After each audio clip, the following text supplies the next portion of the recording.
Welcome to People Deserve to Live. I'm your host, Sam. And I'm Shireen. On today's episode, we're doing a deep dive into a single critical story that demands our full attention. We're going to go past the headlines and look at the anatomy of a revolution and the brutal cost of demanding freedom. That's right, Shireen.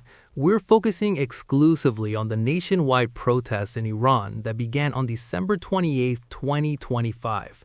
It's a movement that shook the foundations of the Islamic Republic, and the regime's response was one of the most violent periods of repression the country has seen in decades. This wasn't just a protest, it was an eruption.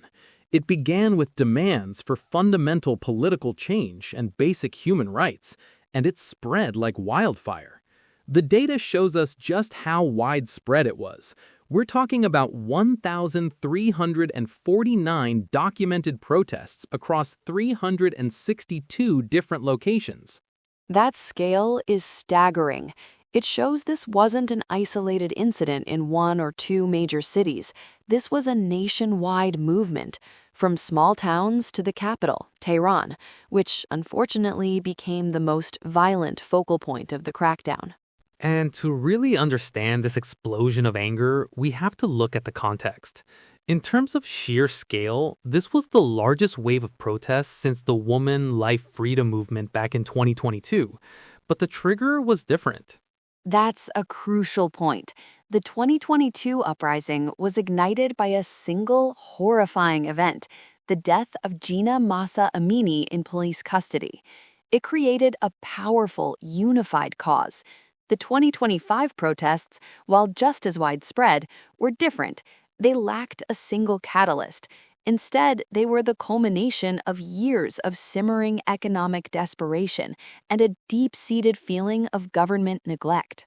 It was a powder keg of grievances, and the government, instead of addressing the public's welfare, made a clear and deliberate choice to prioritize security and state control above all else.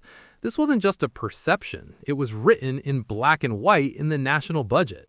And to really understand this explosion of anger, we have to look at the context.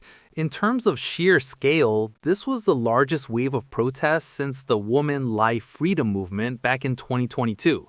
But the trigger was different. Right, and the messaging of the movement was crystal clear. We can see it in the slogans people were chanting. An analysis shows that nearly 42% of all slogans were explicitly anti-regime or anti-leadership. 41.94% to be exact. That's an undeniable call for systemic change. It wasn't about reform around the edges, it was a rejection of the entire political structure. And another significant portion, over 8%, focused on calls for freedom and civil rights. 8.32%. So when you combine these, you see the portrait of a population demanding a completely different future. So how did the authorities respond to these calls for freedom? With absolute, unlawful force. The response was immediate and deadly. Security forces, including the police and the Islamic Revolutionary Guard Corps, the IRGC, were deployed with a clear mandate to crush the dissent. They used firearms against unarmed protesters. The violence escalated incredibly quickly. January of 2026 will be remembered as one of the darkest, most deadly months of state repression in modern Iranian history. It was a period of mass killings on the streets. And the crackdown wasn't just about violence, but also about intimidation and control. The number of arrests is just mind-boggling. At least 53,552 protesters were detained. Over 53,000. Think about what that number means. It means overflowing prisons. It means creating a chilling effect where families don't know where their loved ones are. It's a tool to terrorize the population into silence.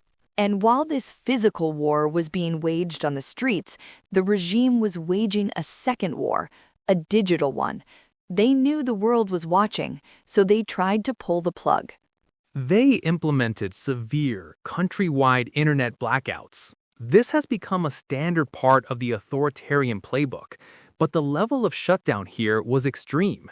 We can see it clearly in the data from the Iran Internet Connectivity Index. It's a stark visual when you look at the chart. There's a sheer cliff. The period around January 11th to the 18th of 2026 was the worst. On January 16th, for example, active probing of internet connectivity in Iran dropped to just 3.4%. 3.4%.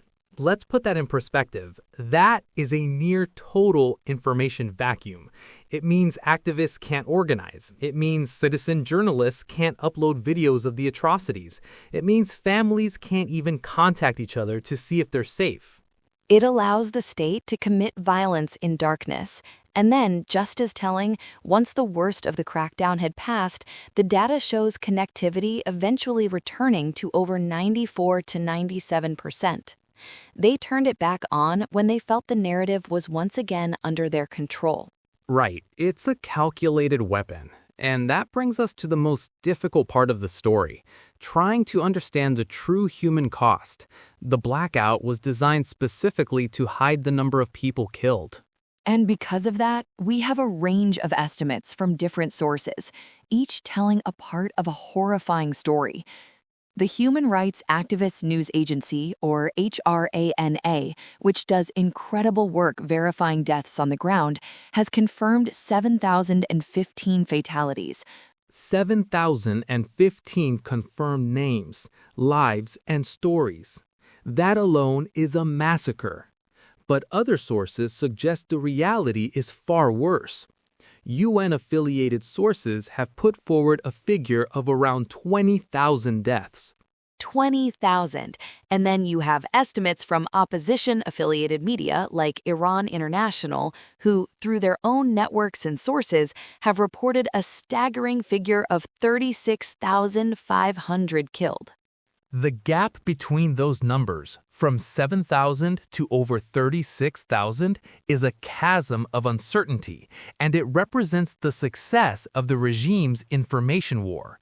We may never know the true number. But the point isn't to fixate on which number is correct. The point is the scale. Whether it's 7,000 or 36,000, it is a crime against humanity. Each number represents a person who woke up one day and decided that the dream of freedom was worth risking their life for. The story of the Iranian protests is a story of incredible courage in the face of unimaginable brutality. It's our responsibility, as people who live with the freedoms they are fighting for, to not look away. We must bear witness. And that is why we ask you, our listeners, to help us ensure these stories are heard. Please take a moment to like this episode and others, share it with your networks, and subscribe to People Deserve to Live. The more people who know the truth, the harder it is to erase these lives and silence their voices. Thank you for listening.